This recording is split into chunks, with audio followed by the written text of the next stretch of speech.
Welcome back to my redrafting series where I redraft a particular AFL draft, and this episode we will be redrafting the 2013 AFL draft. And now, just foreshadowing, this draft is fucking stacked. So there's going to be some controversies, so follow along. Let me know in the comments what your redrafted 2013 AFL draft is, and let's get right into this. In 10th place, a key forward, Ben Brown. Now, before we talk about Ben Brown, just to sort of give you an idea of how this works, I have no idea why I'm still using this chopstick. Fucking hell. Yeah, just to give you an idea of how it works, we're not basically going the 10th best player to the first best. We're trying to think about what teams will be drafting, what positions are more important, who's more draftable, leadership skills as well. It's not just the player in isolation, it's their position and other factors. Ultimately, the best way to think about it is, ordering this based on who you want to build your team around. So in saying that, like I said, 10th place, Ben Brown. Now, Ben Brown is a key forward. He has played phenomenal football for North, but he's obviously been dropping off drastically, even before going to Melbourne, but at Melbourne. Now, Ben Brown went at pick 47, which is a pretty good steal from North Melbourne. If he did go to pick 10, he would have gone to the Collingwood Football Club. Collingwood, look, I guess they've had Cloak, they've had Mychak now, but they've always sort of been missing that consistent key forward who just, the fans are happy with. Mychak's good, but, Ben Brown, the reason he's in this list is purely because of those dominant years, the near Coleman years at North Melbourne. And you just never know, he could have a bounce back year. I don't think it's going to happen, but Melbourne are moving Tom McDonald to the defense, so he should be, trying to steal that position for himself up in the forward line. In 9th place, I've gone with a very silky left footer. I've gone with Josh Kelly. Now, Josh Kelly was originally pick number 2. Decent pickup from GWS. If he went at pick number 9, he would have gone to the Melbourne Football Club. Melbourne, right now they wouldn't ever need Kelly, but it's always handy to have someone who's a silky left footer, brilliant midfielder, can, run forward, run back, so it's a two-way runner. Can play through the wings as well. He's got a really good tank. And all round, he's just a decent, well, not even decent, he's a great player. In 2017, he was sort of top 5 players in the comp. And since then, he's always been a good player, just doesn't seem to get the recognition, maybe because he plays for GWS and not a Victorian club. Consistent, reliable, and ultimately, he is worth a 9th pick, and Collingwood would have loved that. In 8th place, I've gone with a very good key defender. I think is quite underrated. He has his ups and downs, his purple patches. I've gone with Alia. Now, obviously, originally, Alia went to Sydney, not Port Adelaide, but Sydney picked him up at pick 44, which once again is a fucking steal for a key defender who's been playing pretty consistent footy, and since going to Port Adelaide, he has turned it on. That's a fucking steal. Now, pick 8 went to North Melbourne, so he would have gone to North Melbourne if this redraft had happened. And, North Melbourne could have used him. Scott Thompson retired, I think, 2017, so he could have been that main, big, tall defender, but unfortunately, they chose a player who I'm going to get into in a second. No spoilers around here, but look, Alia, he's not the 8th best player on this draft list, but 8th most important, the 8th player you want to build your team around, being a key defender, being someone who is so dominant in the air. I know it can be inconsistent, but let's allow him. Now, the man I sort of referenced before that North Melbourne did pick up at pick number 8, but I'm putting him at pick number 7, and people will be laughing at this, but I've gone Luke McDonald. If you watch Luke McDonald in isolation, he is such a star player. He is very smooth, he's reliable, he's an absolute rock defender. Like, he is such an astute defensive player. He can penetrate and hurt defensive systems with his left boot. His leadership, is unquestioned. He's a fucking good leader. The only reason, he doesn't get the plaudits is because he's been playing for North. And if he had have gone at pick 7, he would have gone to the Brisbane Lions, and he would have been such a consistent player there, and he would have possibly won something and definitely gotten more recognition. But I really rate Luke McDonald. He's one of those players that I think is just so fucking underrated. So underrated. Now, obviously, he's a father-son, so it wouldn't have happened anyway, but I've got him at 7. At pick number 6, I've gone with a Jet, and now this is where things really start to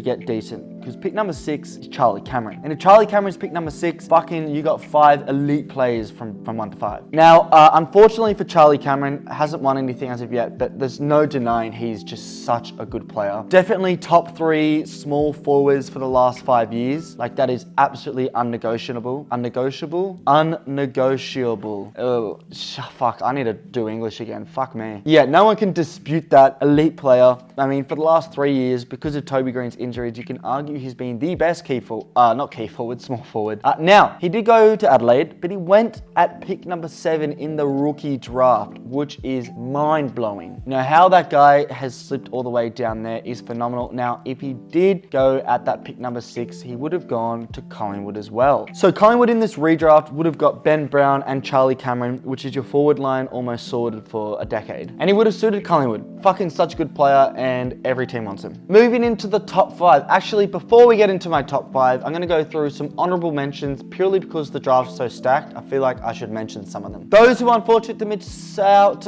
Matt Crouch for Adelaide doesn't deserve top 10. Darcy Byrne-Jones was unfortunate. He has been hitting great form, you know, for the last 3-4 years, but probably the body of work isn't there. And those who watch the channel, body of work is my favorite term. Christian Salem, great player, silky, but I just don't think he's... he probably could go in 10th place over Ben Brown, but you know what, fuck it. I've chosen Ben Brown and I'm sticking with it. You know, I'm sure people might mention the likes of Blake Acres, Zach Jones, Dom Sheed, maybe. There's quite a few other players. Ian Curvis is a 3-time premiership winner, but none of them make it. Moving into my top 5, in 5th place, I've got Mr. Tom Barrass. The Eagles picked him up at a very, very respectable pick 43, which is fucking phenomenal. This is just the draft where all the good key position players are picked really low down for some reason. And West Coast have hit an absolute star. He has been such a rock-solid defender since probably 2017. You know, he was a big reason why West Coast won that flag in 2018, him and McGovern with that defense. So 17, 18, 19, 20, 21, 22, 23, that is 7 seasons of consistent dominant footy. We all know how good he is. You know, every now and then people are arguing he's better than McGovern. I don't think he is. Maybe as a defensive-minded defender he is, but as a whole player and defender, no chance. If he did go at pick number 5, he would have gone to Gold Coast, who picked Cade Kolajasny instead, which hasn't worked out, which is a really, really good pick if Gold Coast were to pick it. This redraft happened. Gold Coast have never had not a world class, because we are just in Australia, but a world class defender, unfortunately, key defender. Moving on to my top 4, and things get spicy. Now, I have changed this order a lot, like a lot. Everyone in this top 4 are all captains of their club, okay? All captains of their club. So all 4 of these players have leadership, so you can't distinguish them there. Anyway, let's go to 4th place. I've got Zach Merritt. Now, Zach Merritt is probably a top 10, top 15 player in the comp. He has been a top 20 player consistently for 7, 8 odd seasons. Always been amazing. Maybe the things that do slip him a bit below is, you know, he's never like been the best of the best, you know, like the Brownlow or the AFLCA, AFLPA Player of the Year Association Awards. He's never fully up there. You know, he can drop out of form. He has had those problems with when he was originally named captain.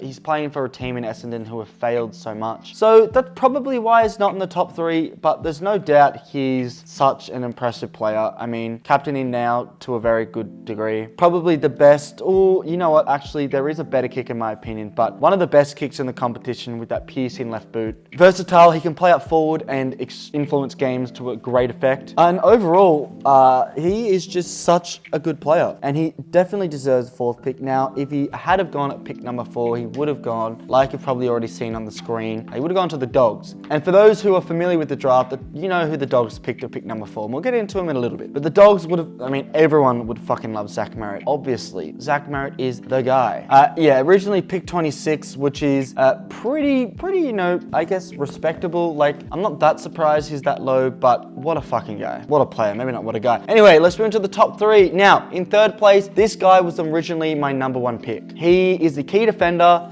and my number 1 and 2 are midfielders. So this key defender at pick number 3 is James Sicily. James Sicily, now originally, let me just get this up, James Sicily went at pick number 56, another really low pick in this draft. Like all the key position players, Sicily, Barrass, Elliott, and Ben Brown are all very low picks. Now, if he did go at pick number 3, he would have gone to the St Kilda Football Club. He chose Jack Billings instead. What an L. But the reasons, I guess I've put Sicily at 3 and not number 1 and 2. So originally my thought process was, you know, key defender, captain like they all are, so it doesn't really matter. Key defender, one of the best key defenders for the last decade, probably top 5 for the last 6, 7, 8 years, maybe even top 3. And he's a key position player.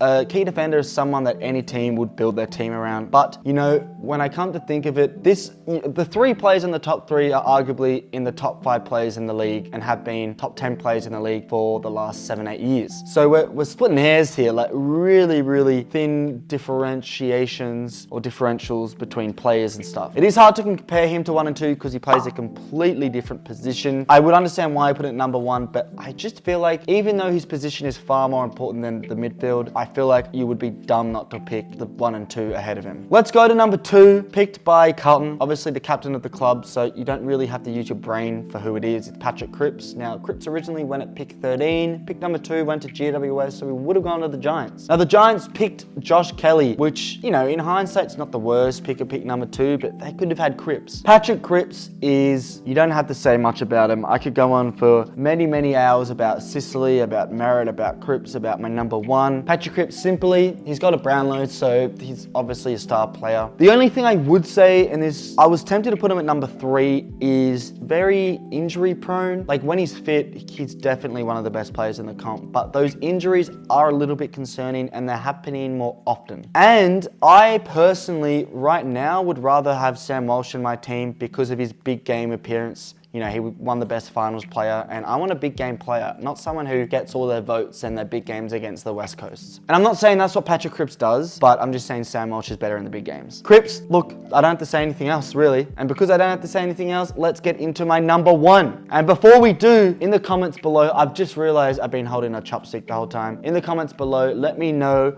your redrafted 2013 draft. Where have I gone wrong? Let me know in the comments, and let's move on to number 1. Who is Marcus Bontempelli? And when I come to think of it, it is actually a super easy decision. Despite not winning a Brownlow, you know, I've already made a video about why the Brownlow's dumb. Make sure you check that out on this channel, FTFooty. Have a look at that video because I go in depth about why the Brownlow is a dumb award. Doesn't ever reflect the best player. But Marcus Bontempelli, for the last 5 years, has been the best player in the competition. You know, even though players like Lachie Neale have won Brownlows, 2, Patrick Cripps has won a Brownlow, Ollie Wines has won a Brownlow, Nat Fyfe, Tom Mitchell, yappa yada yada yada. This guy, every one of those years, at least for the last 5, he's been my best player. And I feel like it's common knowledge that Bontempelli is different. He has what sort of Pendles has, not as much as Pendles, but where when he gets the ball, time just slows down. His kicking on his right foot is impressive, but his left foot is just, oh my God. And back to what I was saying about Zach Merritt. Zach Merritt is one of the best kicks in the comp. I would argue Marcus Bontempelli is the best kick in the comp. In the wet as well, he turns into a fucking beast. Two-way running, he gets in his defense, and he's so tall that he can almost play as a rolling back key defender. He can move forward, plays a key forward if you want, play through the midfield. Every now and then, Bevo loses his nut and plays him as a fucking second ruck. So this guy is versatile. He's the best player. He's got the best kick. He makes the decisions. He is definitely number 1 on this 2013 AFL redraft. Anyone who puts Cripps ahead of him is obviously biased. I would understand if you put James Sicily ahead of him, because if you're at the draft and you're thinking, okay, I've got this amazing midfielder and this amazing key forward, what position does your team want more? Does your team need more? What position do you quantify to be more important? But you can't be putting Cripps or Merritt or anyone else apart from Sicily ahead of him. But simply, he's been the best player for me. I love watching the Bont. I honestly tune into most Doggies games just to watch him play because he is so good. And that concludes my 2013 AFL redraft. Like I said, comment down below if you agree with them. Make sure you subscribe and like the video. Comment down below. Follow the TikTok FTFooty. Thank you for watching, and I'll see you in another video.